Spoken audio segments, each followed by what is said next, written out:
grace I am redeemed.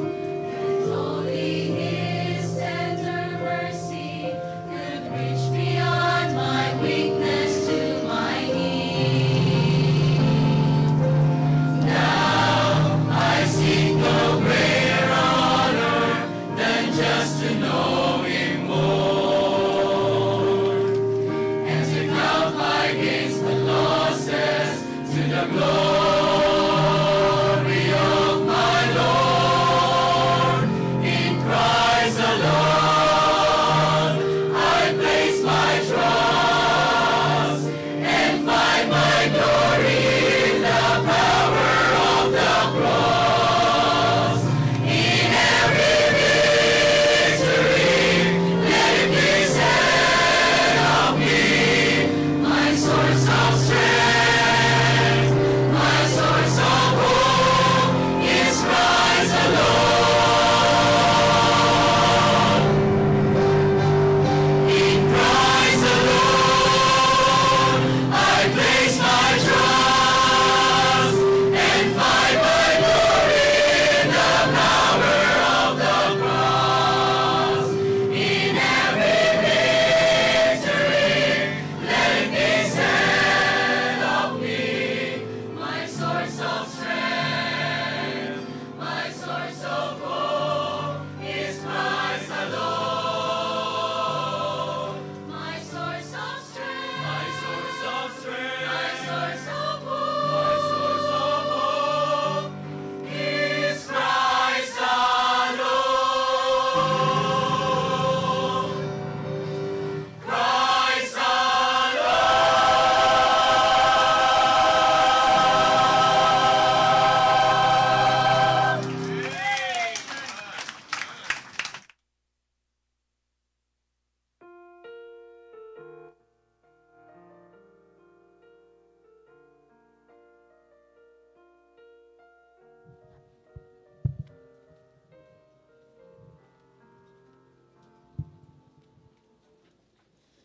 Yan, maraming salamat po sa ating LWBC Group Instrumental.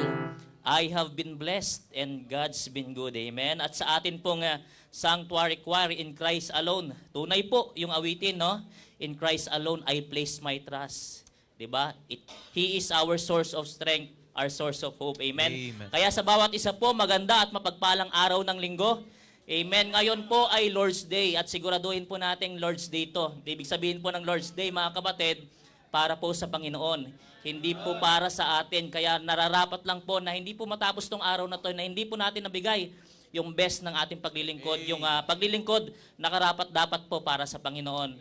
Sa mga kasamaan po natin sa online, saan dakuban po kayo ng Pilipinas o ibang bansa, magandang araw po. At lalong-lalo na po sa ating mahal na bishop at sa lahat po ng kanyang kasamahan. Gumaganap po ng ministeryo sa USA, no?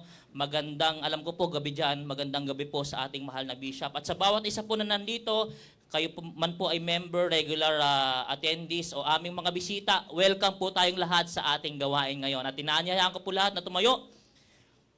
Sabay-sabay po nating sambitin na may pangunawa ang atin pong panawagan sa pagsamba at pahayag ng puso sa pagsamba. Panawagan sa pagsamba, Roma 12:1, sabay-sabay po tayo. Ready? Begin. Kaya nga mga kapatid, ipinamamanig ko sa inyo, alang-alang sa mga kahabagan ng Diyos, na inyong iharap ang inyong mga katawan na isang haing buhay, banal na kaaya-aya sa Diyos, na sa ninyong katampatang pagsamba. At para naman po sa pahayag ng puso sa pagsamba, sabay-sabay po tayo. Ready? Begin. Sasambahin ko ang Diyos sa Espiritu at katotohanan. Sasambahin ko ang Diyos ng may malinis na puso at kalooban. Sasambahin ko ang Diyos sa pagpupuri at awitan. Sasambahin ko ang Diyos ng may mataas na paggalang. Sasambahin ko ang Diyos sa pagbibigay siya'y aking pararangalan. Sasambahin ko ang Diyos at salita niya'y pakikinggan.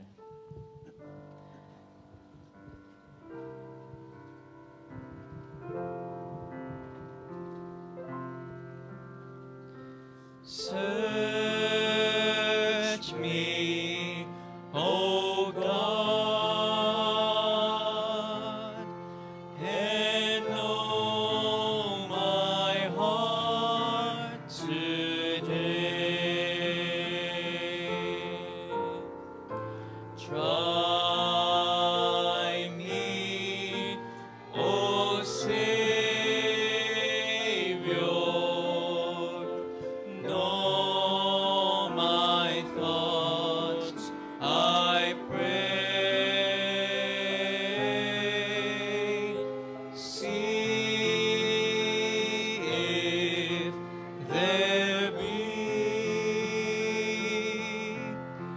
some wicked way in me. Cleanse me from every sin and set me free. Cleanse me from every sin and set me free.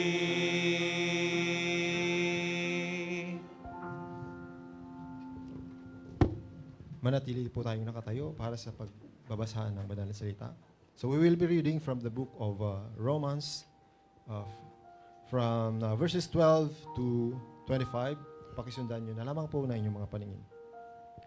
Therefore, brethren, we are debtors not to the flesh, to live after the flesh. For if ye live after the flesh, ye shall die. But if ye through the Spirit do mortify the deeds of the body, ye shall live. For as many as are led by the Spirit of God, they are the sons of God.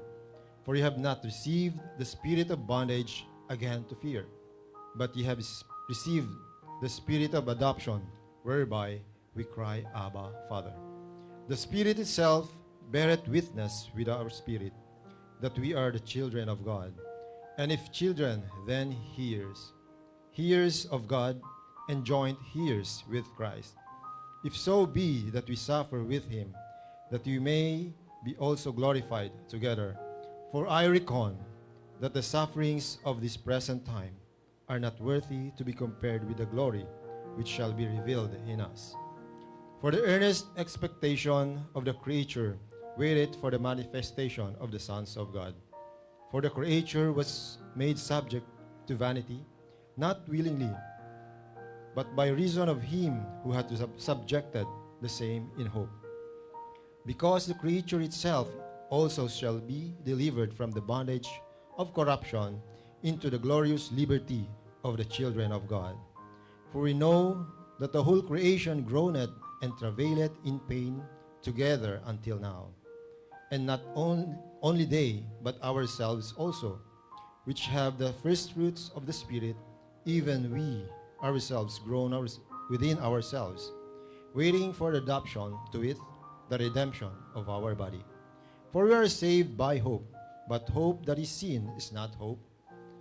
For what a man seeth, why doth he yet hope for? But if we hope for that we see not, then do we with patience wait for it. Pagpalain na ba ng Panginoon ang kanyang pagbasa ng kanyang banal na salita. Let us come to the Lord in prayer. Dakilang Diyos, amang banal, muli Panginoon, kami po ay taus-pusong lumalapit sa iyo na may kagalakan, Panginoon. Maraming salamat po, Panginoon, sa buhay, sa iyong pag-iingat na sa amin, sa bawat isa sa amin, Panginoon. Inihiling po namin, Panginoon, sa araw na ito ang iyong patuloy na pag-iingat sa bawat isa. Patawaran mo nga po kami ng aming mga pagkakasala. Prepare us, O Father, for today's ministry, O Father. May we glorify you in what we do, O Lord. May we honor you in spirit and in truth, O Father. Ang bawat bahagi po, Panginoon, ng aming pagsamba sa buong araw na ito, Panginoon, nawa ay pagpalain mo, Panginoon. Lalong-lalo na ang magbabahagi ng iyong banal na salita, Panginoon. Ay ihanda mo po siya, pagkalooban ng karunungan, at maging inspirasyon at magbigay ng kalakasan sa bawat isa. Even na Father, ang aming mahal na Bishop, ay aming idinudulog sa iyo at pinagkakatiwala sa pagtupad ng kanyang ministeryo, Panginoon, sa dako ng Amerika, Father. Patuloy mo po siya palakasin, and even, Father, encourage him, O Father, and continue to use him mightily in your ministry.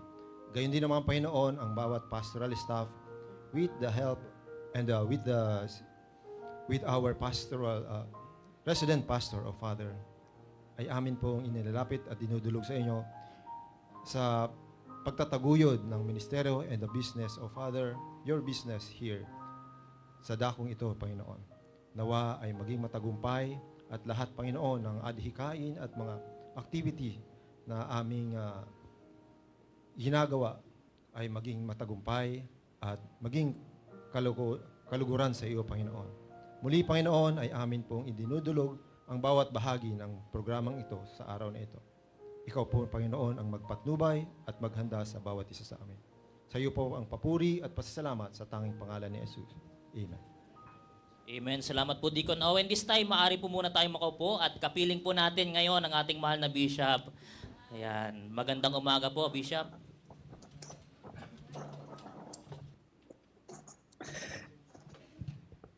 Hello everyone. Happy Worship Day po. Happy Worship Day po, Bishop. Happy birthday po sa lahat ng may birthday. Happy anniversary po sa lahat ng may anniversary. At sa mga first-time visitors, welcome po kayo sa Living Water Baptist Church.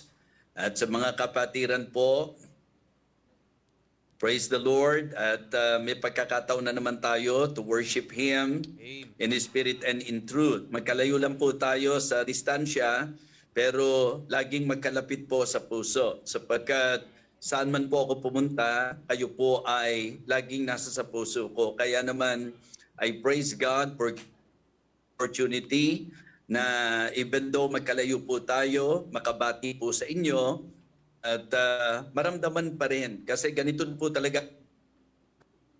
And I know na talagang kayo po ang solid prayer warriors ko po. Kaya thank you very much po. Now, sa mga umaalam, kami po ay nasa San Diego sa kasalukuyan.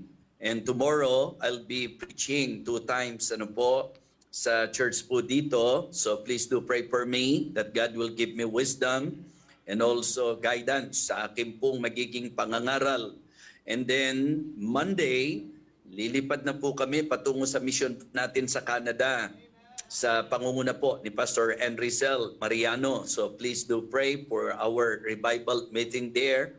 So pagkat ilang taon na po natin yung gawain, pero first time na mapupuntahan ko sila kasi alam niyo po yung nangyari sa mother ko po last year. And thank you for praying for Sophia sapagkat medyo okay na po siya. And just continue to pray for her po. Dahil bukas magre-render din po siya ng special number dito po sa church. So, yun po mga kapatid, just to give you an update about our itineraries po. At sa Canada po actually, aside sa ating pong misyon, magkikita rin po kami ng ilan sa mga kapatiran po natin doon. To look for a possibility to again have another group na po pwedeng maging mission po natin. Okay, baka si Pastor Rodel po maging pastor na natin sa Canada yan. So, ipag-pray po natin mabuti ang lahat po. Siyempre, yung God's traveling mercy, yung strength, kailangan po. Now, siguro po para hindi kayo ma-hold ng matagal, nami-miss nyo po ba ako? Po. Kasi kayo po, miss na miss ko na po. At kahit naman dyan nasa Pinas, the same thing pa din. Nasa mga engagement po, kaya na-use na po tayong ganito. Pero please understand that every time may opportunity, I will try my best to get in touch with you po, to communicate with you. At sobrang na-appreciate ko po ang inyong pananalangin po para sa akin. All right? So siguro po, papaalala ko lang, ang sinabi po ng Ecclesiastes chapter 9 and verse number 10, that whatsoever thy hand findeth to do, do it with thy might. Ang simpleng message po nito, yung pagbibigay natin ng the best natin sa lahat ng opportunity na ibinibigay ng Panginoon sa atin. So siguro magsimula tayo doon sa idea na tingnan natin na ang bawat gagawin natin ay opportunity given by God para po sa ating paglilingkod sa Kanya. So kaya po sa pag-attend, give our best. Kapag kayo po ay nakakakanta, give your best. Kapag kayo po ay napapatayo sa pulpit, give your best. Kapag kayo po ay nabibigyan ng specific ministry, give your best. Every opportunity that God is giving us, make sure that we will give our best because we believe that our God deserves the best. Talaga namang yun po ang deserve ng Panginoon. That is really what is due, di ba? Para sa ating Panginoon. Yun po yung marapat lang. And make sure na nahandoon din po yung delight as we do things for God. Any service na gagawin po natin, every opportunity na ibibigay po sa atin, make sure na may saya ng puso. Kapag ang pinag-uusapan po, gagawin para sa Diyos, gusto niya, pagpupunta ng church, I was glad when they said unto me, let us go into the house of the Lord. Kapag kakanta po, let us sing with gladness. Kapag po tayo po ay magse-serve, serve with gladness. Kapag po tayo ay magbibigay, we need to give cheerfully. Ibig sabihin, dinadala po tayo sa idea na bawat gagawin natin sa Diyos, gawin natin ng masaya, at doon nga po sa talata natin, every opportunity, every privilege na ibibigay ng Panginoon sa atin, make sure that we will give our best to Him. Kaya ngayong worship natin, para sa Diyos po yan, let us give our best. I love you all in the Lord. Again, sa mga nag-birthday, happy birthday. Sa mga may mga anniversaries at sa lahat sa inyo, miss ko na po kayo. Ma, kung nasa saan ka man dyan, miss na kita at maging si Sophia, na-miss ka na rin. Kaya nga siguro medyo nagkasakit ng konti. Ano? So, pero she's doing good at getting better po. So kaya wag ka nang mag-alala. Sige po, God bless you all. At si Nanay Bim, pinagpe-pray ko pong mabuti si Nanay Bim. At salamat, yung anak ni Preacher Al ay nakalabas na. At sino pa ba yung ating pong Brother Carlo, yung father mo, tama ba? Yung pinag-pray natin. So, at sa bawat isa po sa inyo. Okay? Again, I love you all in the Lord. Give your best. Let us worship God with all our hearts. God bless you po. Amen. Thank you po, Bishop. Sukat ng tsokolate, ha? Alamin mo na, Pastor Norman. Ngayon po, tumayo po tayong lahat. Picture nga sa orchestra, okay? All right. Sige po. Thank you so much. God bless. Thank you po, Bishop. Okay, ngayon po tayo tumayo. Ibigay po natin ating best as we sing glory to His name. Amen.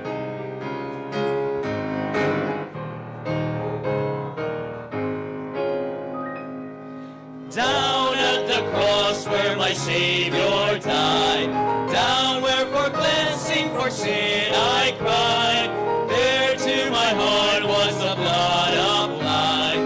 Glory to His name. Sing glory. Glory to His name. Glory to His name. There to my heart was the blood applied. Glory to His name. Oh, precious fountain. Oh, precious fountain that saves from sin. I am so glad I have entered in. Under Jesus sends me and lifts me clean. Glory to His name. Glory to His name. Glory to His name. There to my heart was the blood applied. Glory to His name. Come to this fountain so rich and sweet. Cast thy poor soul at the Savior's feet. Plunge in today and be made complete. Glory to His name. Glory to His name. Glory to His name. There to my heart was the blood applied. Glory to His name.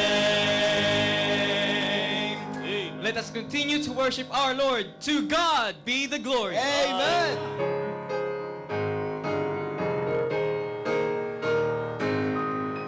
To God be the glory, great things He hath done. So loved He the world that He gave us His Son, who yielded His life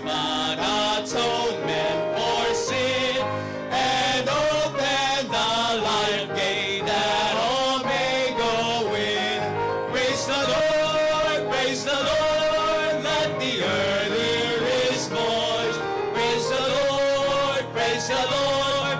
Let the people rejoice. Oh, come to the Father through Jesus the Son, and give him the glory. Great things he hath done. Oh, perfect redemption, the purchase of blood. To every believer, the promise of God. The vilest offender who truly believes, that moment from Jesus, upon Sing with gladness, everybody. Praise the Lord, praise the Lord, let the earth hear his voice. Come on. Praise the Lord, praise the Lord, let the people rejoice. Oh, come to the Father through Jesus the Son, and give him the glory. Great things he hath done. Great things he hath taught us, great things he hath done, and great our rejoicing through Jesus the Son. But purer and higher and greater will be our wonder, our transport when Jesus we see. Praise the Lord, praise the Lord, let the earth hear his voice. Praise the Lord, praise the Lord, let the people rejoice. Oh, come to the Father through Jesus the Son, and give him the glory. Great things he hath done. Blessed singing, maaari na po tayong umupo.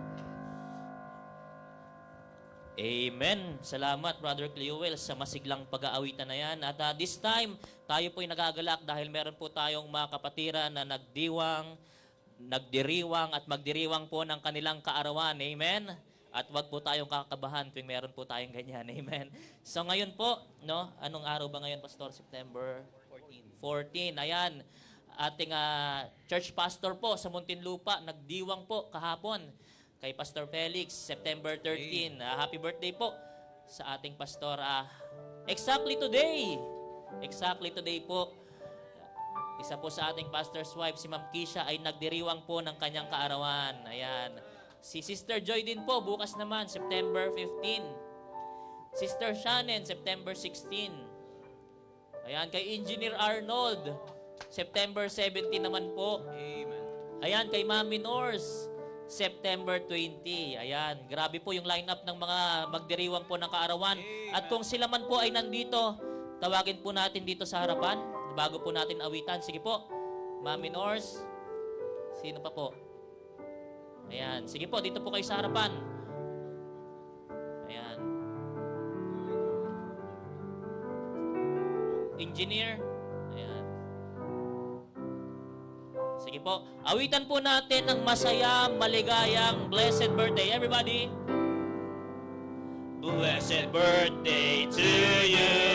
Blessed birthday to you. Blessed birthday, God loves you.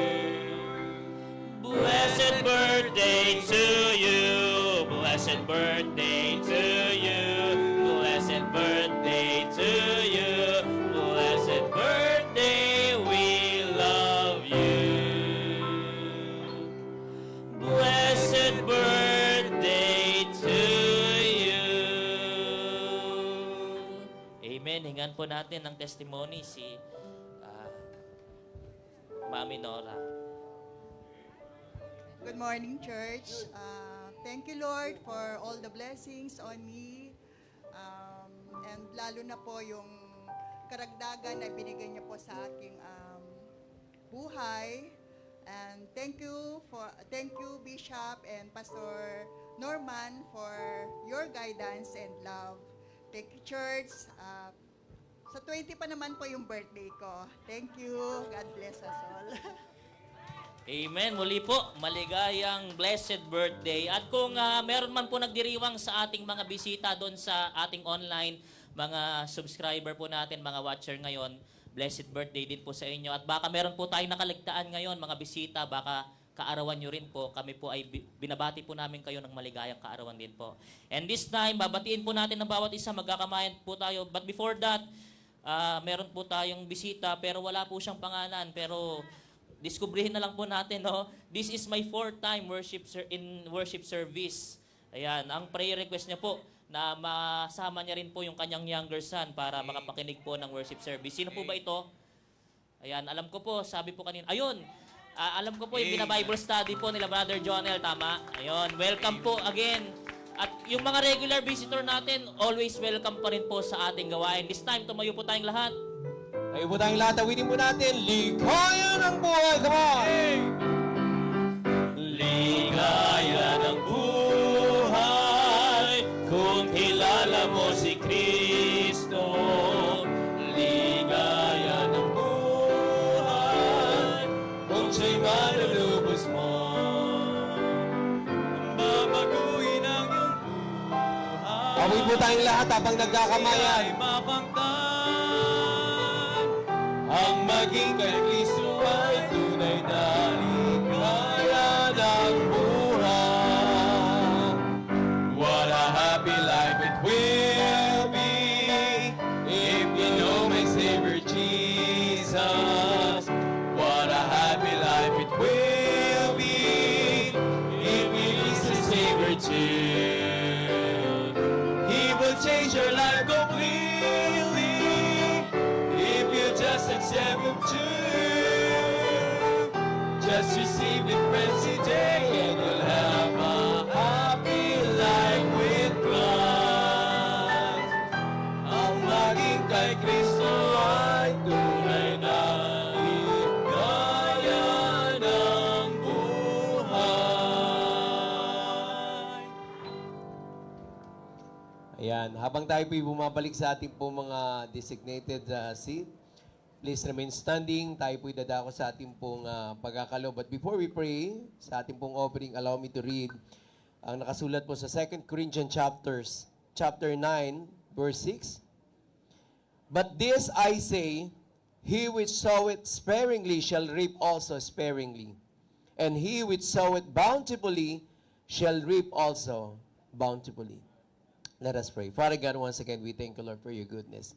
Salamat po, Panginoon, sa message ng aming pong mahal na bishop. And as we give, Lord, hayaan niyo po, Panginoon, that we can give cheerfully, Panginoon. Salamat po sa opportunity that we can be used in this ministry, Lord, of giving. Pagpalain niyo po ang bawat isa, and we pray that you will continue to bless the offering that we're going to have, Lord, and use this, Lord, for the furtherance of your gospel dito sa aming pong lugar. Salamat po. Pagpalain niyo po ang bawat isa. In Jesus' name we pray. Amen. Pari na po tayong mupo, and as we give, samahan niyo po ako, awitin po natin, anything that costs me nothing. I cannot come before a righteous holy Lord and offer to Him worldly things I do not need and hope He's pleased. For He wants me to give a heart that's truly His, an offering of highest price, a servant who the Lord can use. And I will not offer anything that costs me nothing. I'll place before Him nothing less than my very best. And if I'm calling to sacrifice, it will be worthy of my price. I will not offer anything that costs me nothing. Anything that costs me nothing. Amen. Ngayon po, habang bumabalik po tayo sa ating mga kinaupuan, tumayo po tayong muli at kantahin po natin ang ating huling awitin. Let us sing with solemnness. Great is thy faithfulness.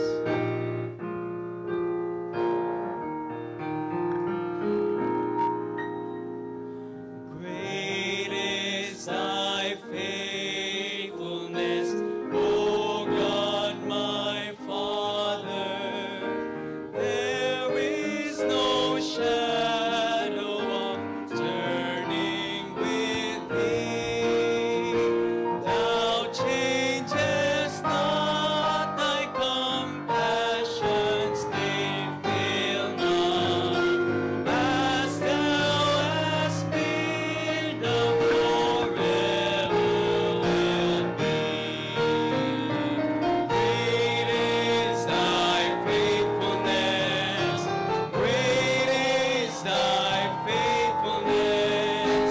Morning by morning, new mercies I see. All I have needed, thy hand hath provided. Great is thy faithfulness, Lord, unto me. Summer and winter and springtime and harvest, sun, moon, and stars in their courses above, join with all nature in manifold witness to thy great faithfulness, mercy, and love. Great is thy faithfulness. Great is thy faithfulness. Morning by morning, new mercies I see. All I have needed, thy hand hath provided.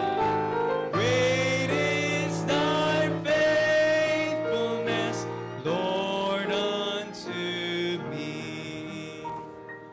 Pardon for sin and a peace that endureth. Thine own dear presence to cheer and to guide. Strength for today and bright hope for tomorrow. Blessings all mine with 10,000 besides. Sing of God's faithfulness. Great is thy faith. Amen. Great is thy faithfulness. Morning by morning, new mercies I see. All I have needed, thy hand hath provided. Great is thy faithfulness. Great is thy faithfulness. Great is thy faithfulness, Lord, unto me. Blessed singing. Ngayon po ay makaparinig po tayo ng tanging bilang.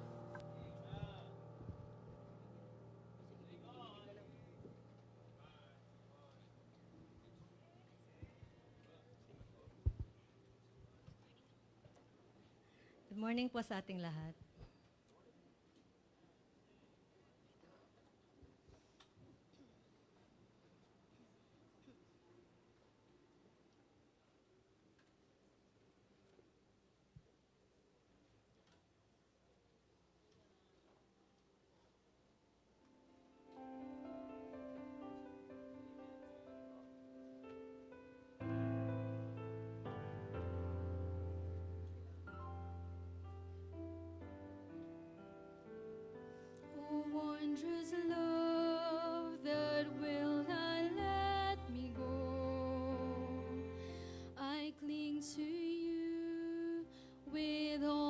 strength and soul. Yet if my hope should ever fail, this wondrous love will never let me go.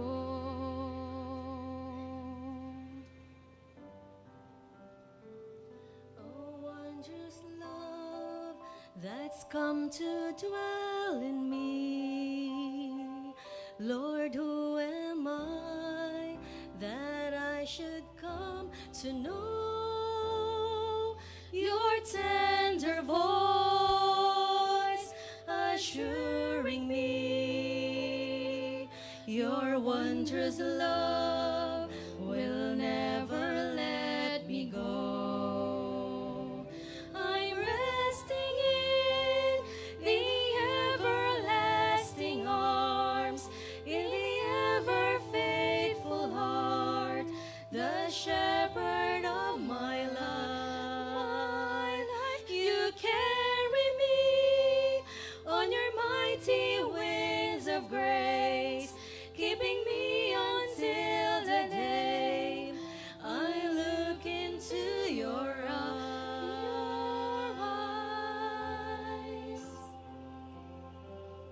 Oh, wondrous love, Wondrous love, oh, wondrous love, wondrous love, wondrous love. Oh, wondrous love that sings of Calvary, the sweetest sound this sinner's ever known, the song of your redeeming Son.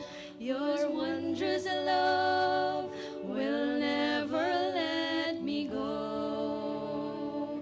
I'm resting in the everlasting arms, in the ever faithful heart, the shepherd of my life. My life, you carry me on your mighty wings of grace, keeping me until the day I look into your eyes, your eyes.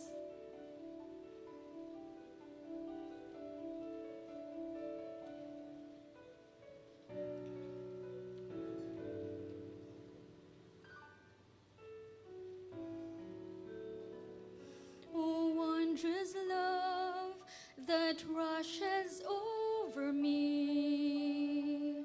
I can escape this river's glorious flow. You overwhelmed my days with good. Your wondrous love will never let me go. Oh, wondrous love, Wondrous love, wondrous love, wondrous love, will never let me go.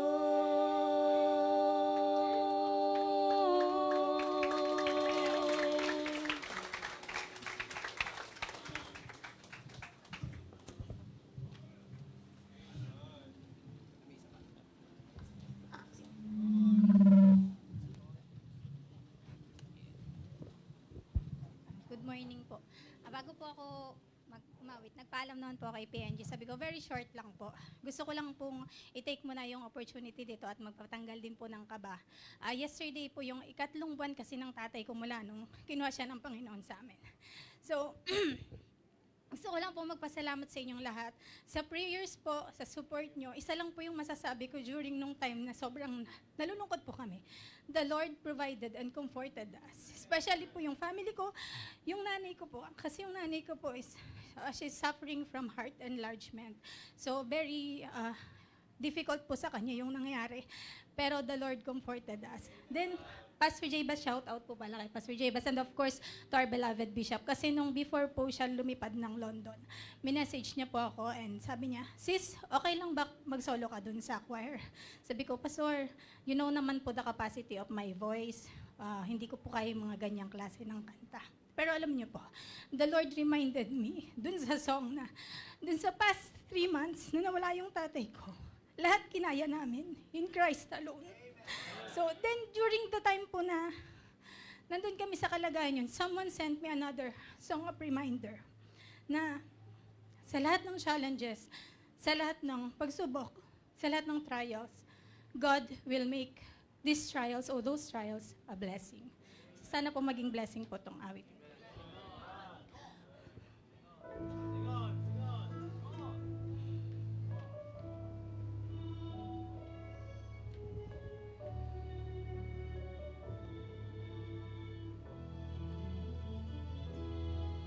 I've just come into a valley, one like I've never seen before.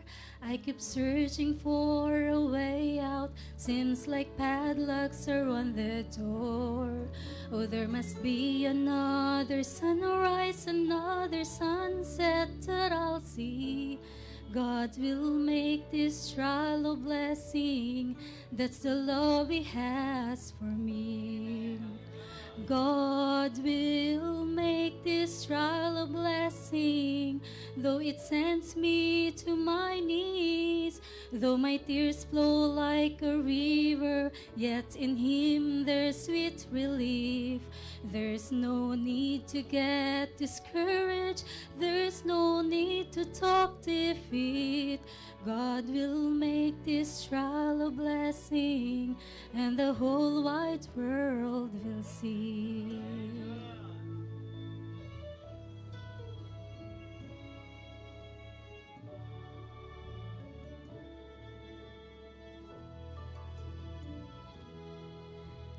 I was not the first one to come into this place. You see, every child of God, his own test he must face. It is here that God will mold you and make you what you ought to be. God will make this trial a blessing. Just be patient, you will see.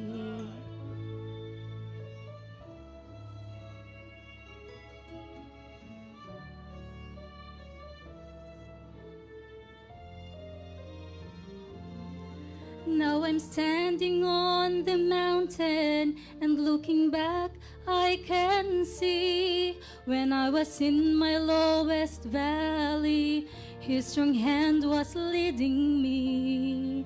Oh, it's good to see the sunshine and to taste sweet victory. God has made His trial a blessing. Oh, what grace He gives to me.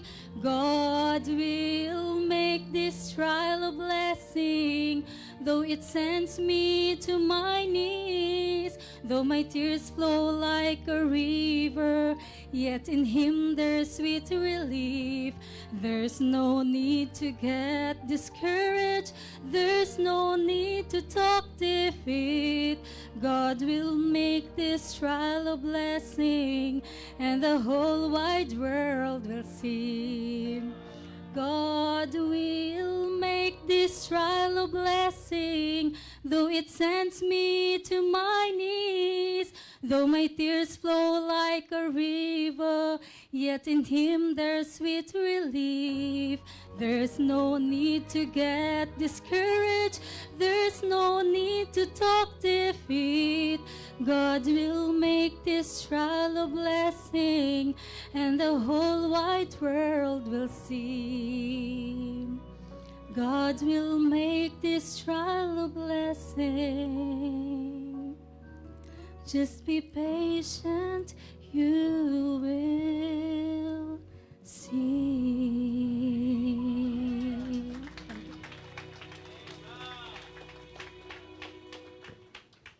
Amen. Maraming salamat po, Sister Chari, kay Teacher Sel, kay Sister Pinky, sa mga mapagpalang awitin na po yan.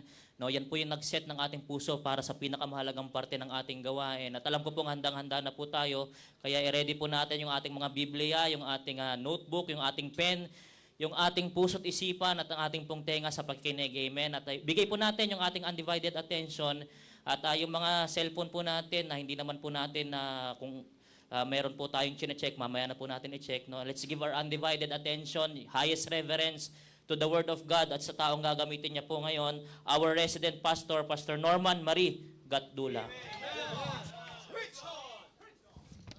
Amen. Masaya po ba tayo ngayong araw po na ito?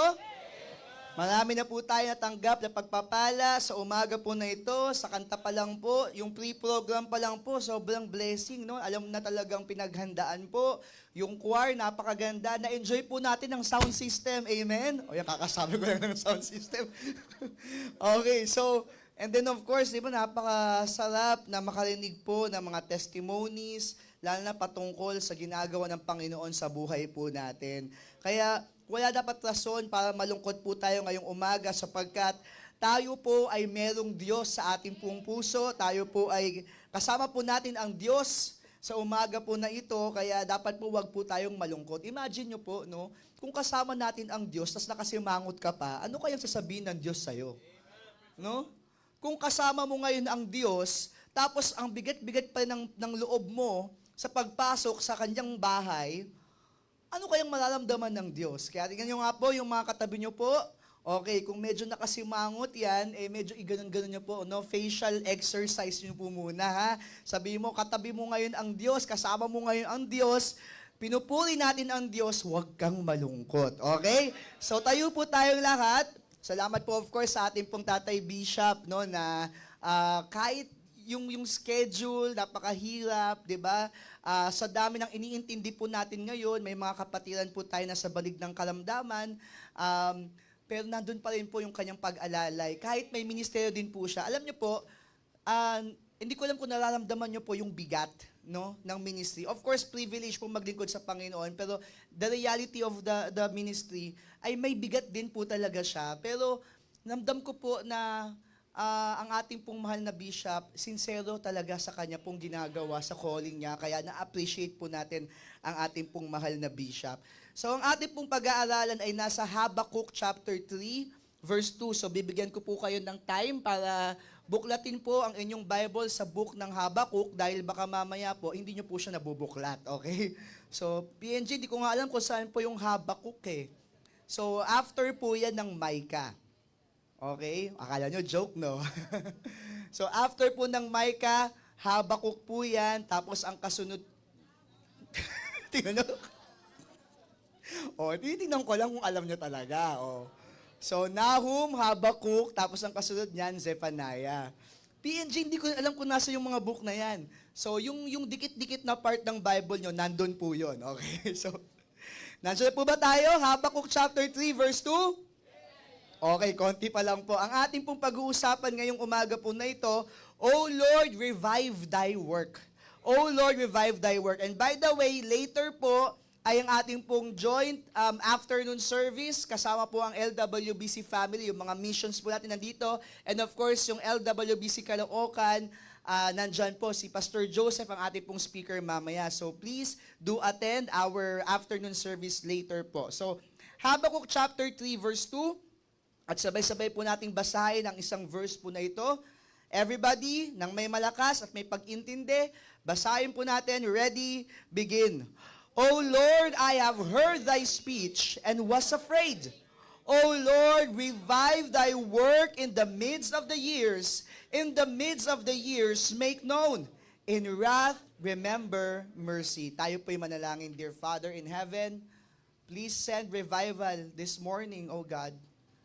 Please send revival through your word, O God. Revive your work today, O God. Ang aming po pag-aaral, Panginoon, nawa po ay pumasok po sa aming po mga isipan, sa aming po mga puso. At Lord, sawayin niyo po anumang distractions, sawayin niyo po ang diablo, Panginoon, nakikilos, Panginoon, sa mensahe po na ito. Nawa, Panginoon, ang aming pong mga mata, ang aming pong mga isipan ay maging bukas sa mensahe niyo po ngayon. Huwag niyo pong hayaang may makatulog, Panginoon.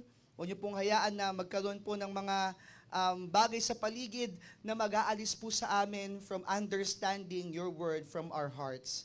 Thank you for everything, Lord. Thank you even, Lord, sa aming mahal na Bishop. Please bless him, Panginoon, and make him a blessing sa kanya pong preachings, 2 preachings today. Thank you for everything, Lord. In Jesus' name we pray. Amen and amen. Sige po, maano po kayo umupo. Habakkuk chapter 3, verse 2. O Lord, I have heard thy speech and was afraid.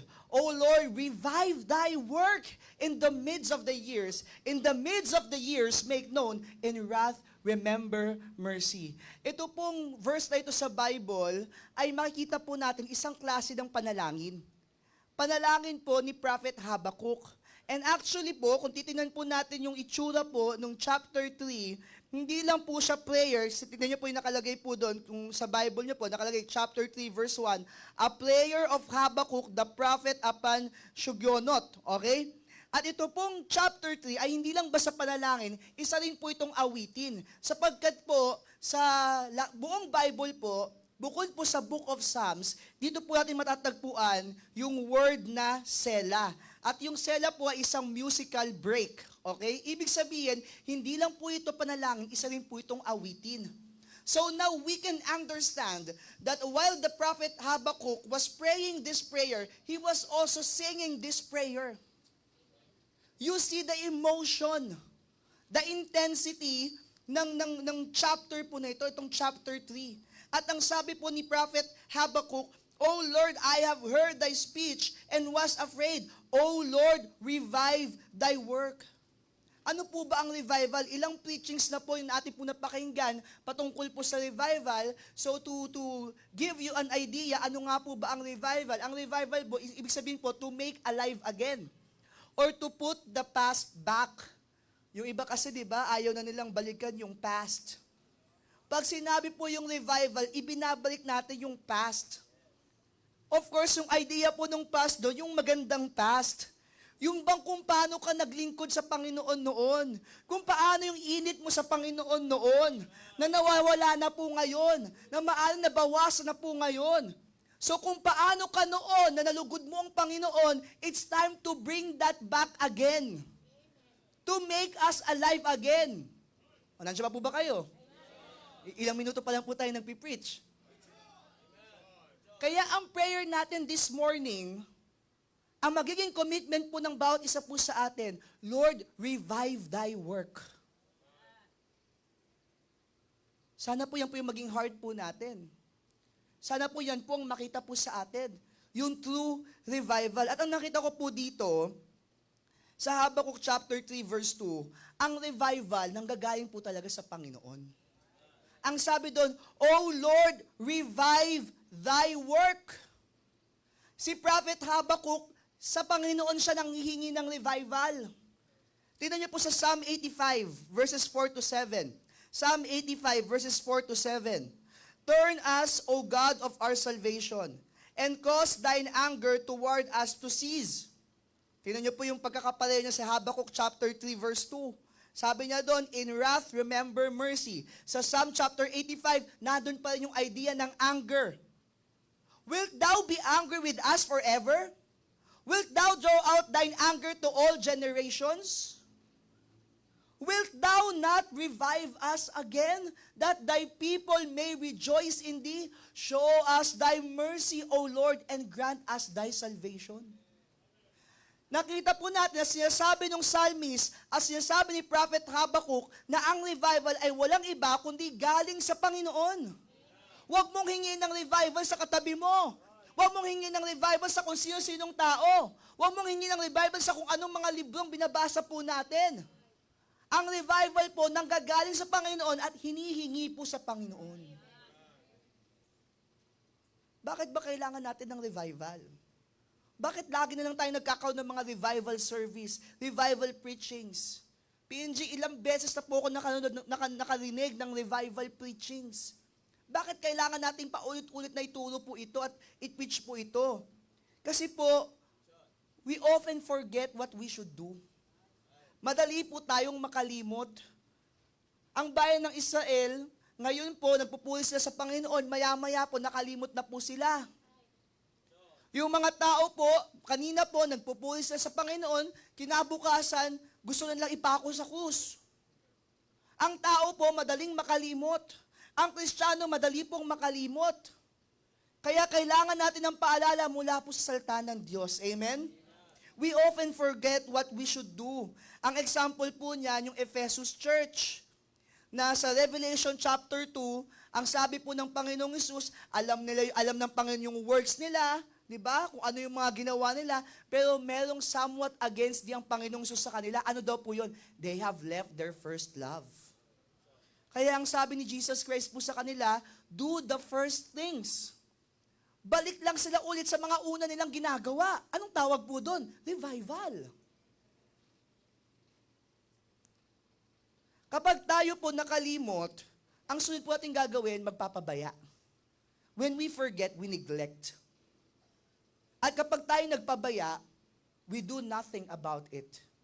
Parang hinahayaan na natin siyang mawala, hinahayaan natin siyang mamatay. Kaya nga pag revival, pag may namamatay, di ba, nire-revive. So kapag ang tao, ang Kristiyano, hinayaan niya ng mamatay yung mga dati niyang ginagawa, yung dati niyang init sa Panginoon, ang kailangan po talaga, revival. Tingnan niyo po yung sinabi naman po sa Revelation chapter 3, patungkol po sa Sardis Church. Yung Sardis Church ay tinawag po na dead church. Kahit may pangalan sila, kahit church po sila, pero ang sabi ni Jesus Christ, dead. Dead daw po. Kaya ano po ang tinawag, ano po ang advice sa kanila, ano po ang sinabi sa kanila ni Jesus Christ na dapat po nilang gawin? Dahil sila po ay patay na church, Jesus told them to remember. Jesus told them to remember how they received and heard. Sabi doon, and hold fast. Ayan po, chapter 3, verse 3. Remember therefore how thou hast received and heard and hold fast and repent. Yan po ang sinasabi po na yan ay revival. That's essentially revival. That's bringing the past back. Sabi ng Panginoong Hesus sa kanila, dahil patay na kayong church, ang kailangan nyo, umalala. Kung paano kayo nakapakinig.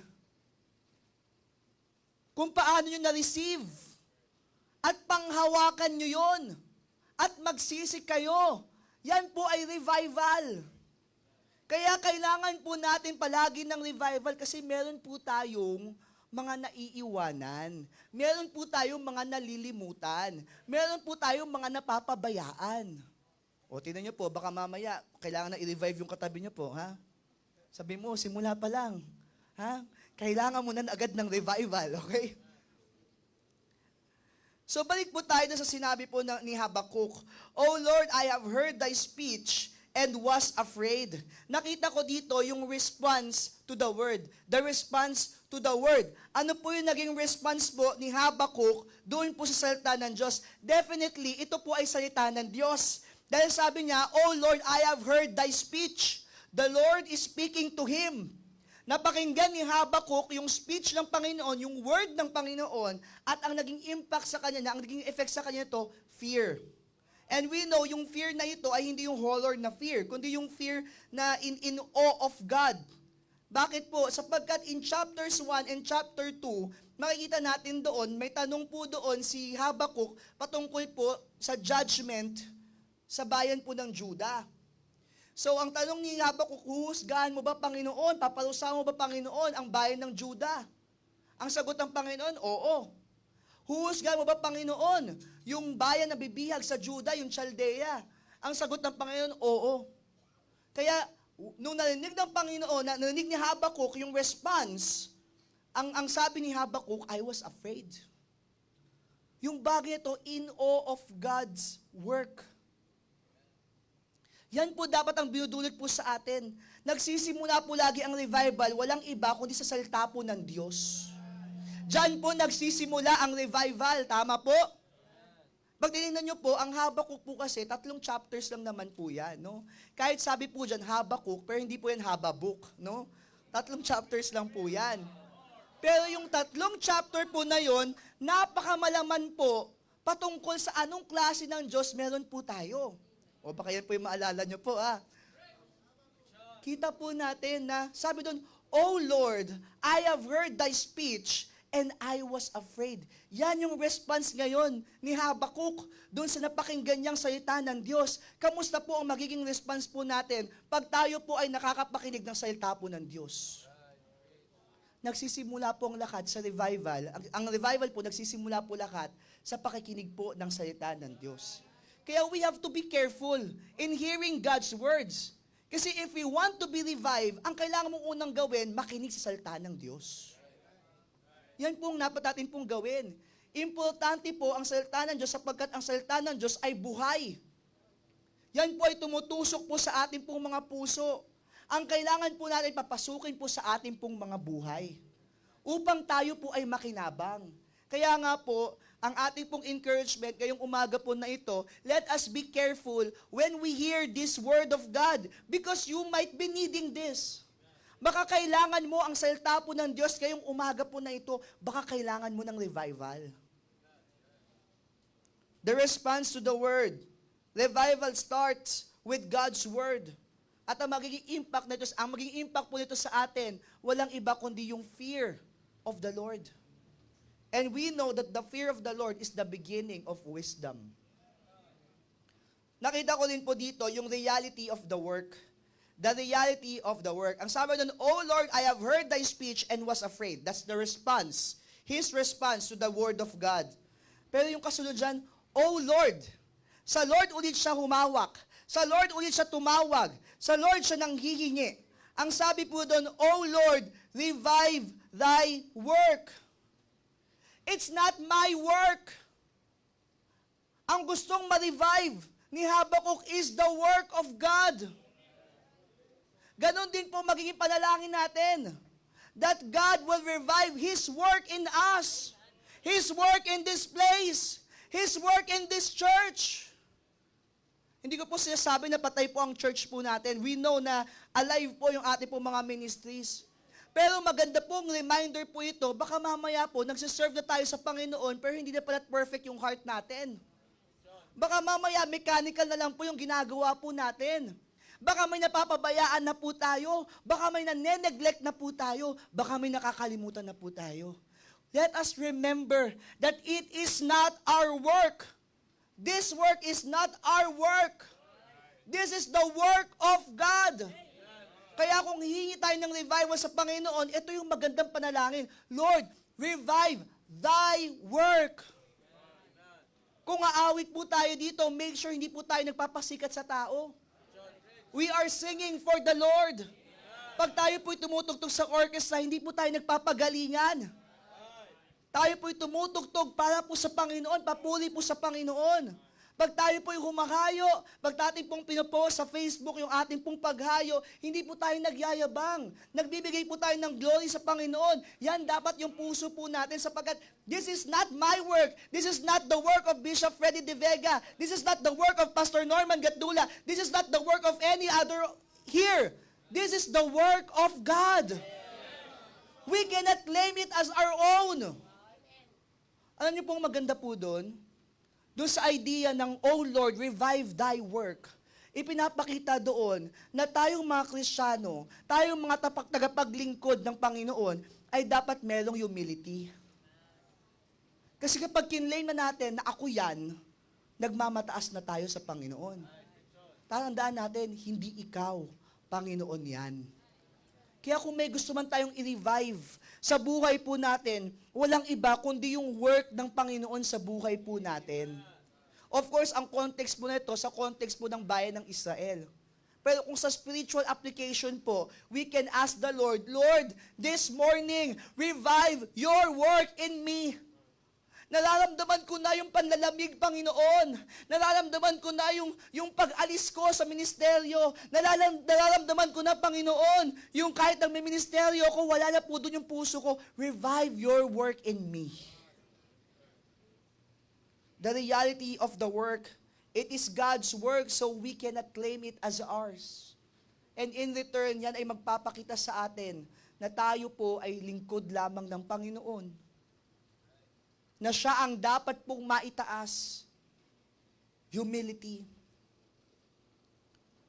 Number 1, the response to the word. Number 2, the reality of the work. Number 3, the reason to wake up. Oh, wake up na po, reason na po. The reason to wake up. Ang sabi po ng salita ng Diyos, revive thy work in the midst of the years. In the midst of the years, make known. Saan po yung idea dyan ng make known? Ang idea po niyan, to make God known. And that's the reason kung bakit kailangan nating ma-revive. Because our purpose is to make God known. We have to wake up and make God known. Sa pamamagitan po natin, revive thy work in the midst of the years. Yung idea po ng in the midst of the years ay medyo unique pong pagkakagamit po sa verse po na ito. Sapagkat yung in the midst of the years, ang ibig sabihin po niyan ay this present generation. Remember again yung sa Psalm chapter 85, ang sabi po ulit ng salita ng Diyos, sa verse 5, wilt thou be angry with us forever? Wilt thou draw out thine anger to all generations? Ibig sabihin, iba-ibang mga time, iba-ibang mga generations. Kaya sabi ng psalmist, wilt thou revive us again? Wilt thou not revive us again? Dito po sa Habakuk, ang sinasabi po ng prophet Habakuk, Panginoon, i-revive mo yung work mo sa akin, i-revive mo yung work mo sa bayan ko, in the midst of the years. Ang ibig sabihin po niyan, this present generation. In the present po. Kaya nga po ito yung papaalala po sa atin, na dahil ang rason natin to wake up is to make God known with your life, with your testimony, to make God known once again, huwag mo na ipagpabukas. Ngayon na dapat yung revival. Ang deception ng mundo, I need time. Bigyan niyo ako ng oras. Pero ang sinasabi ng Panginoon, if you want to be revived, the perfect time is now. Huwag nang matigas ang ulo. Malapit ang dumating ang Panginoon. Hindi natin hawak ang bukas. Nakita po natin yung mga balita. May mga wars, may rumors of wars. Nakita po natin nangyayari sa Nepal, sa Indonesia, even sa United States. Merong mga nakikipaglaban pa sa Panginoon. Merong mga nagmamak sa atin, sa pananampalataya natin. Signs of the times na po yan, mga kapatid. Kita po natin nangyayari po sa ating pong bansa. Kung gaano po kagulo. Everywhere is chaos. Signs of the times. Saan ka aabutan ng Panginoon? Yan po yung preaching natin pong mahal na bishop, di ba? Saan mo gustong abutan tayo ng Panginoon? Sa panglalamig? Sana po makinig tayo pong mabuti sa mensahe po na ito. We need revival. Huwag mo na ipagpabukas yung revival. Ngayon ka na mag-commit. Ngayon mo na ibalik yung init. At yan po ay hinihingi natin sa Panginoon. Kaya baka walang revival kasi baka hindi mo hinihingi. Kailangan mo nang mag-move. Kailangan mo nang mag-pray. Kailangan mo nang hingiin sa Panginoon, Lord, revive your work in me. The remedy for wrath. Kung nakikita nyo po, sa mga verses pong ating pong binabasa, merong element ng anger. No? May element ng wrath. Sabi nga po doon, no, in wrath, remember mercy. God will deal our sins, even those we neglected to do. Gagawin po ng Panginoon, meron po siyang dealing sa ating pong mga kasalanan. Kasi po yung alam po natin usually sa kasalanan, yung idea ng sin of commission. No, kapag tayo po ay nag-violate po sa 10 Commandments, kapag tayo po ay gumawa po ng mga bagay na taliwas sa tinuturo po ng Biblia o batas ng Diyos, yan po ay sin of commission. Pero malinaw po sa James chapter 4 verse 17, ang sabi doon, therefore to him that knoweth to do good and doeth it not, to him it is sin. Yan po yung sin of omission. Pag may bagay na dapat mong gawin pero hindi mo ginagawa, yan pa rin po ay kasalanan. Kaya makita po natin, gumawa ka ng mali at hindi ka gumawa ng tama, kasalanan po yun. Kaya ang sabi doon, merong wrath, may anger ang Panginoon. Sa panglalamig natin, meron tayong nakalimutang gawin. Sa panglalamig natin, meron tayong hindi ginagawa na tama, na ine-expect sa atin ng Panginoon. At yan po ay nagpapagalit pa rin po sa Panginoon. Kaya nga po sa Church of Ephesus anong sabi doon? Tatanggalin ko yung candlestick nyo kapag hindi kayo bumalik sa first love nyo. Nakita po natin lahat po ng dealing po sa iba-ibang mga churches doon sa 7 churches of Asia. Lahat po doon may punishment ang Panginoon kapag di nila ginawa yung sinasabi ng Panginoon. Kapatid, kung hanggang ngayon matigas pa rin ang puso mo at ayaw mo pa rin magpa-revive sa Panginoon, ano sa tingin mo ang gagawin ng Panginoon sa buhay mo? Nakakatakot naman, Pastor Norman. Kung titignan po natin, lahat naman talaga tayo dapat parusahan ng Panginoon.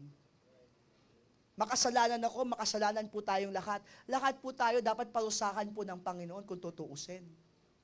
Pero ang sabi po ng Bible, in wrath, remember mercy.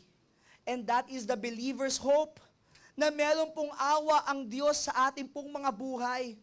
Sa kaligtasan pa lang po natin, nandun na po ang awa ng Diyos. Na dapat po tayo po ipupunta ng impyerno, pero sa ating pananampalataya sa Panginoong Hesus, hindi na tayo mapapahamak bagkus magkakaroon ng buhay na walang hanggan. Kaya nga magkabilang mukha po yan ang grace at ang mercy. Ang grace, ayun po ay yung bagay na hindi mo deserve pero binigay sa'yo, yan yung langit. Yung mercy, yung bagay na deserve mo pero hindi binigay sa'yo, yan yung impyerno. Makasalanan tayo, deserve natin impyerno. But because of the mercy of God, hindi na tayo mapupunta ng impyerno. At lahat po lahat po ng yan ay para po sa mga tao na tumanggap sa ating pong Panginoong Hesus. Bilang mga makasalanang tao, ang deserve natin ni wrath of God. Pastor Norman, di naman ako sobrang makasalanan. Kahit na. Yung kasalanan natin, isang kasalanan lang yan, ay hindi papasa sa Diyos. Walang kasalanang papasa sa Diyos. Kahit maliit na pagsisinungaling yan. At saka ang lahat ng malalaking kasalanan nagsisimula sa maliliit na kasalanan. Lahat po tayo hindi pasado sa Diyos. But praise God, yun po ang hope ng mga mananampalataya, merong awa ang Diyos. Buti na lang po may awa ang Diyos sa buhay po natin, no? Di ba napakasarap pong isipin na kahit walang kwenta yung buhay po natin, pero dahil kinaawaan tayo ng Diyos, nagkaroon ng kwenta. Ilan po sa atin dito ang, kung tutuusin, bumagsak na sa buhay, pero dahil may awa ang Diyos, iniangat tayo ng Panginoon. Kahit Kristiyano, may times na tayo po ay dumadaan sa pagsubok, tayo dumadaan sa tukso, bumabagsak po tayo, nasisira po tayo. Pero praise God, nandun yung awa ng Diyos. Anong sabi po sa Lamentations chapter 3, verse 1? Lamentations chapter 3, verse 1. Sige, kayo pong magbasa. Basahin nga po natin, Lamentations chapter 3, verse 1. Everybody, ready? Begin. I am the man that had seen affliction by the rod of His wrath. Alam po natin, ang pinag-uusapan dito, yung galit po ng Diyos. Pero pagdating po sa verse 19, chapter 3, verse 19, remembering mine affliction, sabay-sabay po, and my misery, the wormwood and the gall. Verse 20, everybody. My soul hath them still in remembrance and is humbled in me. This I recall to my mind, therefore have I hope. It is of the Lord's mercies that we are not consumed, because His compassions fail not. They are new every morning. Great is thy faithfulness. Sa totoo lang po, wala po yan dito po sa aking pong notes. Pero habang inaawit natin kanina, ramdam na ramdam ko po yung pangungusap ng Panginoon. Great is thy faithfulness. Galit ang Panginoon sa kasalanan. Tayo pong makasalanan, kagagalitan tayo ng Panginoon. But praise God, it is of the Lord's mercies that we are not consumed.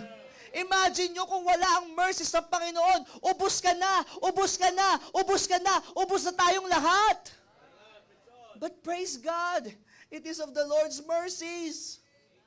And they are new every morning. That's why great is thy faithfulness. Yan po ang remedy po sa galit ng Diyos, yung kanyang awa. Kaya sa revival po na ito, kapag hiningi natin ito sa Panginoon, alalahanin po natin, kinakaawaan lang po tayo ng Diyos. The reason why you will be revived is because of the mercy of God. Kaya mga kapatid, remembering all these things, no? Ang revival nagsisimula sa salita ng Diyos. Ano po ang magiging response natin sa kanyang salita? Ang revival ay hindi yung work natin, kundi yung work ng Diyos sa ating pong mga buhay. The reality of the work. Ano pong reason kung bakit natin kailangan gumising? Kung bakit kailangan nating ma-revive? To make His name known again. And it's not, we will not do this tomorrow, or the next day, or next month, or next year. Ngayon tayo mag-commit sa Panginoon. Bakit po? Kasi may galit ang Diyos. Galit ang Diyos sa makasalanan. Galit ang Diyos sa kasalanan, rather. Galit ang Diyos sa mga hindi natin nagagawa na dapat ginagawa natin para sa Kanya. Ang remedy po sa wrath ay yung mercy po ng Panginoon na hihingiin natin ngayong umaga po na ito. Kaya po, habang ang revival ng Panginoon ay pumapasok po sa ating pong mga puso, sana po itong tatlong bagay ang makita po sa atin. Ano-ano po yung mga bagay na ito? Una po, let us serve again. Maglingkod ulit tayo sa ating pong Panginoon. Lord, revive thy work in me. Lord, revive my service. Tulad ng sinasabi ko po kanina, maaaring naglilingkod tayo pero baka malayo na yung puso natin sa Panginoon. Baka nakasanayan na lang po natin. And worse, baka hindi na tayo naglilingkod. This time, it's a message for you to serve once again. Kaya ang ganda po ng preaching natin po, mahal na Bishop kanina, yung reminder po nating mahal na Bishop. Serve the Lord with gladness. Maglingkod tayo sa Panginoon ng may kasiyahan. Tingnan niyo po yung sinabi sa Romans chapter 12 verse 11. Romans chapter 12 verse 11. Not slothful in business, fervent in spirit, serving the Lord. Huwag daw tayong tatamad-tamad sa gawain ng Diyos. Yung ibig sabihin ng fervent dyan, naglalagablab, boiling. Dapat yung spirit natin nag-iinit. Habang tumatagal, lalo tayo nag-iinit sa Panginoon. Hindi habang tumatagal, nang lalamig tayo sa Panginoon. Dapat tayo po mga Kristiyano, fervent, naglalagablab in spirit. Hindi na naglalagablab, naglalagab love. Okay? In spirit. At ang sabi doon, serving, sino po? The Lord. Mga kapatid, huwag tayong tatamad-tamad sa gawain ng Panginoon. It's time for us to revive again our service for the Lord. Let us serve once again. Praise the Lord. Sa buhay ko po, nanlamig din po ako. Pero nung nagsimula akong makapakinig ng preaching sa camp, ang sabi doon, break down the high place. Ang ginawa ko po sa buhay ko, ang inisip ko, pag nagtrabaho ka, yan ang magiging goal ko sa buhay. Magtrabaho, makareach sa mga academic achievements. Akala ko yun na po yung magiging purpose ko in life. Pero nung narinig ko po yung preaching po about breaking down the high place, inilagay ko na pala yung sa posisyon ng Panginoon, yung trabaho ko, yung pag-aaral ko, yung mga bagay na dapat hindi pumapalit sa Panginoon. Nung narinig ko yan, hindi ko man matandaan sobra yung mensahe, pero alam ko yung kinumit ko sa Panginoon at hindi ko po yung kinalimutan. Ang sabi ko sa Panginoon, Panginoon, magmula ngayon, huwag niyo pong hayaang malayo ako sa iyong gawain. And praise God, pastor na po ako ngayon. Hindi po ako nalayo sa gawain ng Panginoon. Revival. Lumaki po ako na church kid. 6 years old, na-save po kami ng aking pong kapatid. Tapos, sa church po talaga kami, lumaki sa Baptist Church.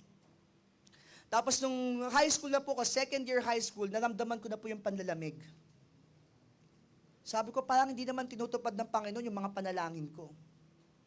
Second year, third year, fourth year, college. Pagdating po ng college, umalis na po ako sa Baptist Church. Nagpunta ako sa ibang church.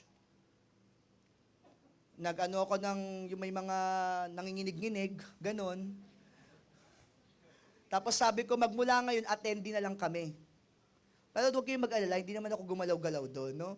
In fact, sabi ng pastor that time, kapag nag-worship, dapat sumasayaw.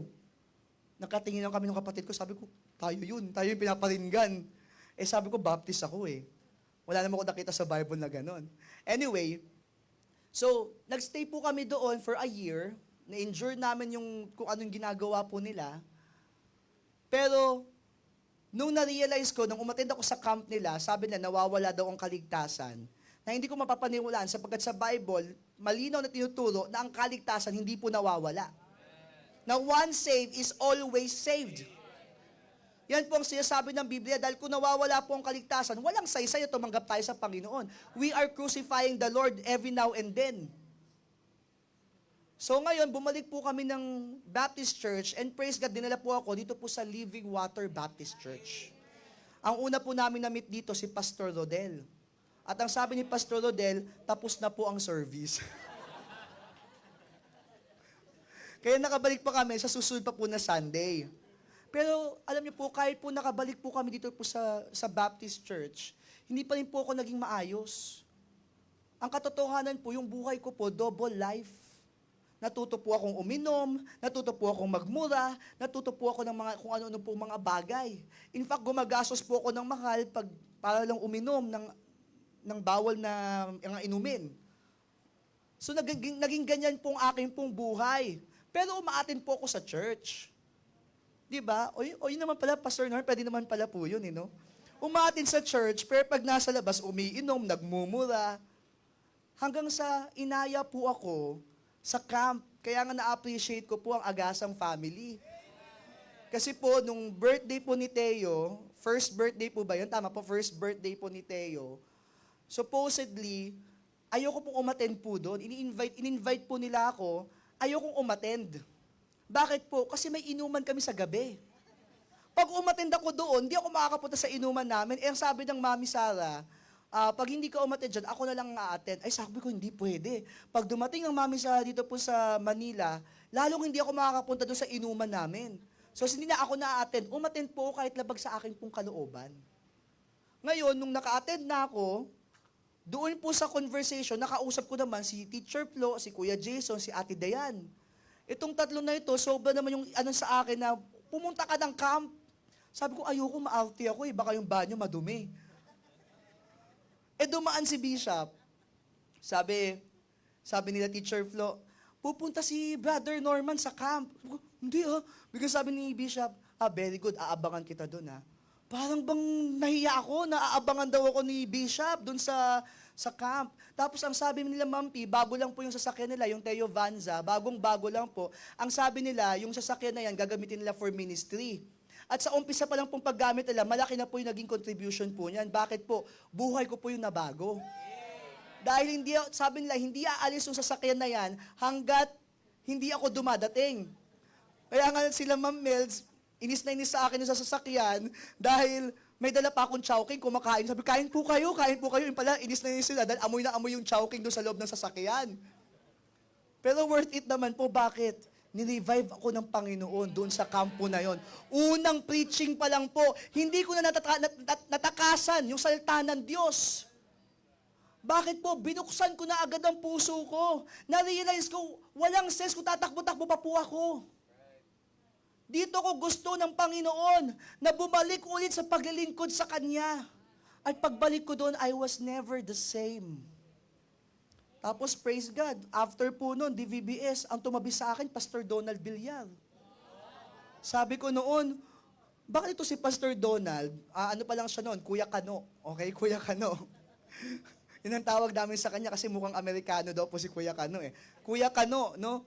Tabi ng tabi sa akin si Kuya Kano, kinakausap ako, tapos maya-maya sabi sa akin, mag-research ka nga tungkol sa ganito, mag-research ka nga, gawan mo nga to ng outline. Akala ko, kailangan niya sa preaching niya. Yung pala, pinapagawa lang niya ako para mag-aral ako ng Bible. O edi na disciple ako ni Kuya Kano. So, ang daming mga bagay na nilagay ng Panginoon sa buhay ko. Kaya I'm very much thankful po sa mga taong nakasama ko po.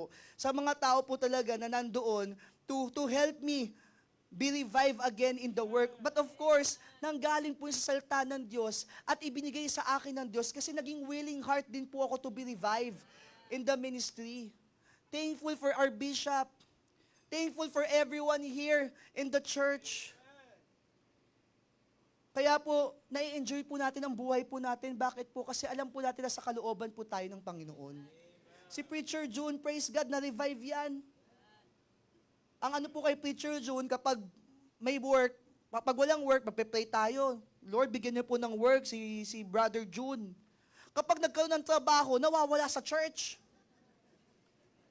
Buti lang, di natin pinag-pray na huwag niyo na pong bigyan ng trabaho. I remember, meron kaming isang usapan ni Preacher June. Di pa siya preacher po noon. Sabi ko, Brother June, importante ka sa akin. Natatandaan po yun, Preacher June. Importante ka sa akin, importante ka sa amin ni Bishop. Balik ka na. Lingkod na tayo sa Panginoon. And praise God, nakinig siya. Through prayers, through the Word of God, through a willing heart, through sincerity. And now, nakita po natin kung gaano po ka-useful si Preacher June. At praise God, kahit may trabaho siya, nagagamit pa rin siya ng Panginoon. In fact, ino-offeran siya. Di ba? Ino-offeran siya noon na mag-under the table. Nag-resign po yan dahil ayaw niyang gumawa ng masama. A few days after, may mas magandang offer na po ng trabaho para sa kanya. And you know what? Itong trabaho niya ngayon, okay lang Preacher June, sabihin ko lang ng konting-konti lang, no? Itong trabaho niya ngayon, ino-offend siya sa ibang bansa. Malaki pong ang offer. Ilang times po, Preacher June? Times 500 yata, no? Malaki po ang offer. Tinanggi niya, bakit? Ayaw niyang malayo sa ministry. Revival yun, mga kapatid. Sana po maging ganyan po ang ating pong mga buhay. Na ngayon po, magpa-revive tayo sa Panginoon and let us serve Him once again. Pero hindi po mangyayari yun kung hindi ka magbabasa ng Biblia. Kung hindi ka makikinig sa preaching. Habakkuk chapter 3 verse 2, na kapag tayo po ni-revive ng Panginoon, remember, the reason to wake up is to make God known. Kapag tayo po ay nag-shine ulit para sa Panginoon, we will make Him known again. Tingnan niyo po, sinabi po sa Romans chapter 12, verse 12, yung kasunod po na verse, rejoicing in hope, patient in tribulation, continuing instant in prayer. Yan yung shine na dapat makita po sa atin. Kung ano ang shine ng isang Kristiyano. Kasi po kapag tayo po yung nanglalamig sa Panginoon, ano po yung nawawala po? Isa po sa nawawala, yung glow, yung spiritual glow. Dapat po makita po sa atin, yung parang bang, yung tamis ng first love. Yan po ang makita po sa bawat isa po sa atin. Yung tamis po ng first love. O may mga kinilig na po dyan, no? Sana nakikita po sa mga Kristiyano, kapag na-revive po tayo, yung talagang in love tayo sa gawain ng Panginoon. Yung meron ulit tayong glow. Yung nagsashine ulit tayo. Kasi pag nakita po yung pagiging Kristiyano natin once again, they will glorify, the people around us will glorify our Father which is in heaven. At paano po mangyayari po yun? Dapat nakikita ng masaya po tayo. Tingnan niyo po mga katabi niyo po. Masaya po ba yan? May glow po ba yan? Mukha po ba yang in love? Saang bagay po? Saan po tayo in love? No? Pag may tribulation, dapat nakikita yung patience natin. At ang importante po, continuing instant in prayer. Yung bang makita sa atin na tayo po'y mapanalanginin. Yung idea ng continuing instant po dyan, yung pagiging constant in prayer. Ang sabi po ng salita ng Diyos, pray without ceasing. Nakita po natin sa Habakkuk chapter 3 verse 2, panalangin po yan of revival. Sana makita po sa atin once again na tayo po ay prayerful, na tayo po ay in love ulit sa salita ng Diyos, in love ulit sa gawain ng Diyos, in love ulit sa mga bagay ng Diyos. Do you love the work of God? O ito na lang po tanong, do you love God? Yung tanong na yan, yung do you love God, walang magsasabi na hindi eh. Kapag tinanong mo ang isang tao, mahal mo ba ang Diyos? I'm sure sabihin niyan, opo. Pero ang pagmamahal kasi may patunay. Ang pagmamahal dapat nararamdaman. Ang tanong, nararamdaman ba ng Diyos yung pagmamahal mo sa Kanya? Kung nanlalamig ka, malamang yan yung isa sa dapat mong ibalik, yung pagmamahal mo sa Diyos. Dahil ang Diyos mahal na mahal ka. Ang Diyos merciful po sa atin. Tapos ayaw nating mahalin ang Diyos. It's time for us to bring that shine once again. Tingnan niyo po itong mga precious rubies, no? Talagang rubies po sila kasi nagsha-shine po ang kanila pong mga spirituality, no? Pag nakikita po natin yung mga precious rubies, talagang ito nagsha-shine, gabi. O ito nagsha-shine. Yung iba, dito po yung shine eh. Hindi na daw po. Kahapon po, nung pumunta po ako kay Mama Vim, by the way, please pray for her. To be honest, hindi po maganda yung... Alam niyo po yun, yung ganung shine ng isang Kristiyano na kahit nagdi-decline yung kanyang katawan, pero makikita mo sa kanya na ang joy niya nasa ministry. Samantalang tayo, wala tayo sa banig ng karamdaman, tapos lumalayo tayo sa kalooban ng Diyos. Tayong wala sa banig ng karamdaman, tayo pa yung ayaw maglingkod sa Panginoon. Si Mama Vim gusto niyang pumunta ng church. Wala siyang ibang gusto kundi makapunta ulit siya sa church. We don't know kung makakarating pa po siya sa church. Hindi ako nagiging negative, nagiging realistic po ako. But we're asking miracles from the Lord. Samantalang tayo, napaka-healthy po natin. Pero kapag tinamad lang tayo gumising, hindi na po tayo pupunta ng church. Kapag napagod lang tayo nung Saturday, hindi na tayo a-attend ng morning service. Anong klaseng pagmamahal po yan, mga Kristiyano? We need revival. We need this message. Let us shine once again. Di ba, yung katulad sila sabi nila, kung gusto mong yumaman, magtayo ka ng relihiyon. Hindi po tayo relihiyon. Church po tayo. Tayo po ay nasa kalooban ng Panginoon. At kasama po ang pagbibigay sa gawain po na ito. Hindi po kina-offend dapat ang pagbibigay. Dapat po kinakagalakan po yan. Kaya ang sabi ni Bishop kanina, di ba? Let us give cheerfully. Dahil yan po ay nasa Bible po. At ang sabi po ng Bible, God loveth a cheerful giver. Baka mamaya po napabayaan po natin yung giving po natin. Even in the side of giving, in the side of sharing our, di ba, material things, we need to be revived. Pastor Norman, wala na ba yan sa context ng sinasabi mo? Ang sabi ni Habakkuk, O Lord, revive thy work. Ano po bang essence ng giving? To support the work of God. Kaya tinayo po sinabi po sa Malakay chapter 3. Malakay chapter 3 verse 8. Will a man rob God? Yet ye have robbed me. But ye say, wherein have we robbed thee? In tithes and offerings. Verse 9. Ye are cursed with a curse, for ye have robbed me, even this whole nation. Bring ye all the tithes into the storehouse, that there may be meat in mine house, and prove me now herewith, saith the Lord of hosts, if I will not open you the windows of heaven, and pour you out a blessing, and there shall not be room enough to receive it. Pinapakita po ng mga verses po na ito na kailangan po ang pagbibigay para sa gawain ng Diyos. Ang purpose po niyan to support God's work, that there may be meat in mine house.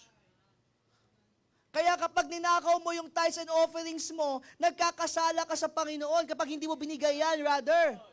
Bakit? Pag nanakaw yan sa Panginoon. Isipin niyo po, kung ikaw po, generous na tao, for example, meron kang kamag-anak, sa ating pinsan, na super close sa'yo, okay? Kumatok sa iyong bahay na kailangan ko na matitirahan kahit isang araw lang. Sabi natin, nasunugan kami, kailangan ko nang matitirahan isang araw lang. Pinatira mo dahil yung puso mo, dahil close mo siya, mahal mo siya, pinatira mo.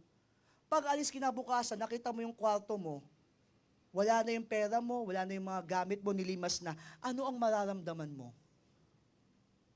Matutuwa ka? Magse-celebrate ka ba? Magte-thank you ka ba? Anong mararamdaman natin? magagalit tayo. Ano ba tayo? Anak tayo ng Diyos. Binigay na ng Diyos ang lahat sa atin. Tapos nanakawan pa natin ng Diyos. Eh yung pinsan nga na sa illustration ko po, galit na tayo pag nagkataon, di ba? Naninakawan tayo. Binigyan mo ng bahay, pinakain mo. Tapos ninakawan kinabukasan. Eh how much more tayo? Anak tayo ng Diyos. Ibinigay na sa atin ang lahat. Even yung kanyang bugtong na anak. Tapos nanakawan pa natin sa tithes and offering. Eh ano bang purpose ng tithes and offering? That there may be meat in mine house to support God's work. Kaya mga kapatid, kung pati yung giving natin, medyo napababa na natin, it's time for you to revive also your giving. Let us share once again. Tingnan niyo po sinasabi po sa Philippians 4:16 and 17. For even in Thessalonica, ye sent once and again unto my necessity. So, ang sabi po na Apostle Paul, yung mga taga-Pilipos, ay nagbigay po sa kanya pong pangangailangan. Not because I desire a gift, but I desire fruit that may abound to your account. Hindi dahil gusto niya yung support na yun, but gusto ni Apostle Paul na pagpalain sila sa Panginoon sa kanila pong pagbibigay. Yan po yung essence po ng giving, to support God's work, pero hindi po natatapos doon, to also support you. Sa pagbibigay mo, susuportahan ka din ng Panginoon. 2 Corinthians chapter 8, verse 7. Everybody, basahin po natin ng malakas. 2 Corinthians chapter 8, verse 7. Ready? Begin. Therefore, as ye abound in everything, in faith and utterance, and knowledge, and in all diligence, and in your love to us, see that ye abound in this grace also. Pwedeng lumago ka sa pananampalataya mo, pwedeng lumago ka sa pagkatuto sa Biblia, pwedeng lumago ka sa serbisyo mo, pero ang sabi ni Apostle Paul, sana lumalago din tayo sa generosity. In this grace also, yung grace po yan, generosity po yan, sa pagbibigay. Huwag kang magsettle na hanggang dyan lang ang binibigay mo. Kasi pag yan lang ang binibigay mo, hanggang dyan lang din po ang pagpapala ng Panginoon sa'yo. Sana may proportion din po yung faith po natin. Lakihan po natin yung pananampalataya po natin. Para, di ba sabi ko, anong tinanim natin, yun din po ang aanihin po natin. He that soweth sparingly shall reap also sparingly. But he that soweth bountifully shall reap also bountifully. Yan po ang prinsipyo po ng Bible. Kung tayo po, napabayaan na natin yung ating pagbibigay, it's time for you to also revive that. I-ask mong Panginoon, medyo napabayaan ko na yung aking tithes, napabayaan ko na yung aking offerings, napabayaan ko na yung mission giving ko, napabayaan ko na yung support ko sa man of God. It's time for you to be revived. Let us serve again. Let us shine again. Let us share again. Again, ang sabi po ng Habakkuk chapter 3 verse 2, and I will close in this. Sana damdamin po natin yung verse. Maramdaman po natin yung verse. At ito po ang maging panalangin natin sa umaga po na ito. O Lord, I have heard thy speech and was afraid. O Lord, revive thy work in the midst of the years. Ngayon po, in the midst of the years, make God known in your life. In wrath, remember mercy. Tayo po tayong lahat. Let's all stand.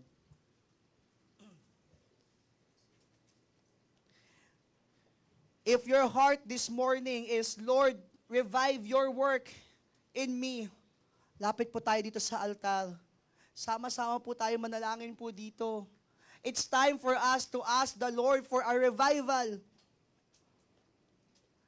At sana hiningi natin sa Panginoon na yung revival na yan, Lord, sana palagi pong magningas, palagi pong maglagablab, palagi ko pong matandaan, Panginoon, yung importansya ng paglilingkod po sa iyo. Kung wala ka pa rin ministry hanggang ngayon, it's time for you to think about ministries. Malapit nang dumating ang Panginoon. Kung napabayaan mo na yung pagbibigay mo, it's time for you to give once again. And give more. Bakit po? Para po mas malawak po na pananampalataya ang mapakita po natin. It's time once again na ipakita sa mundo kung ano ako bilang isang Kristiyano, kung sino ako bilang isang Kristiyano. Be revived.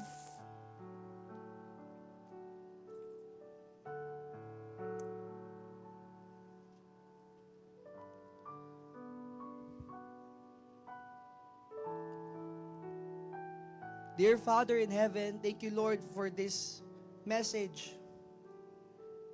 Thank you, Lord, for giving me good health, O God. Upang ma-deliver ko ng maayos ang mensahe. This is not my word, O God. This is your word. This is not my work. This is your work, O God. Kaya ang amin pong hiling, Lord, revive thy work. Sa lahat po ng lumalapit sa altar, Panginoon, I don't know kung anong kanila pong pinapanalangin, but Lord, please listen to them. Revive your work in them. Kung meron kami mga napabayaan, Panginoon, ibalik niyo po kami sa amin pong unang pag-ibig. Ibalik niyo po, Panginoon, yung apoy. Nawa, Panginoon, kami po ay magpagabay muli sa banal na Espiritu. Kung may mga napabayaan kami sa aming pong buhay, Panginoon, huwag niyo pong hayaan, hanggang doon po kami. This time, Lord, may you send us this revival. At sana, Panginoon, ma-enjoy ulit namin yung ministry, yung aming pong church life, yung aming pong spiritual life, yung aming pong relationship sa iyo, Panginoon. Restore to us the joy of our salvation. At sana lagi namin ma-realize, Panginoon, that you are a merciful God. Great is your faithfulness. We love you, Lord, and thank you for continuing to love us. Kahit may mga times na nawawala yung pag-ibig. Kahit may mga times, Lord, na hindi ka namin pinapansin. Hindi ka namin kinakausap. Pero, Panginoon, never mo kami pinabayaan. Salamat, Panginoon, dahil nandiyan ang iyong salita na patuloy na nagtatama po sa amin. Thank you, Lord, for your blessings. We love you, we honor you, we praise you. In Jesus' name we pray. Amen and amen. Habang kayo po ay pabalik po sa inyong mga upuan, awitin po natin yung first stanza ng Great is Thy Faithfulness.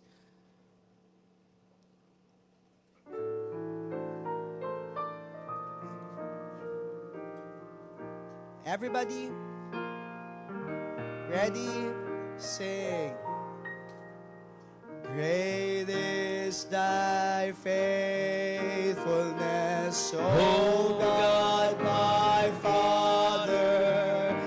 There is no shadow of turning with thee. Thou changest not, thy compassions, they fail not. As thou hast been, thou forever will. Everybody now from the heart. Great is thy faithfulness, O God. Great is thy faithfulness. Morning by morning, new mercies I see. All I have needed, thy hand hath provided. Great is thy faithfulness, Lord, unto me. Praise the Lord. Sige po, maay po muna kayong makaupo. At na-bless mo ba tayo sa mensahe?